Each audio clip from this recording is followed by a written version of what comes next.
Ita ma citta tana yin ganye kamar sauran tsirrai.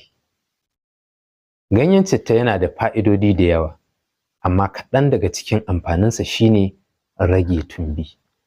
Ana amfani da shi ga mutumin da cikinsa yake girma sabida ƙiba, ko kuma wato mutum baya motsa jiki da yawa sai ya zamana tumbi ya fito masa, mace ko namiji.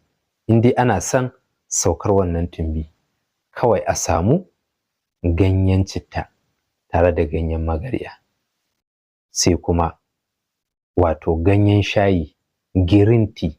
Wayannan abubuwan guda uku za a haɗa su a daka waje ɗaya. Idan ya daku ya laushi, sai a riƙa zubawa a ruwan zafi, rabin cokali da safe, rabin cokali da daddare.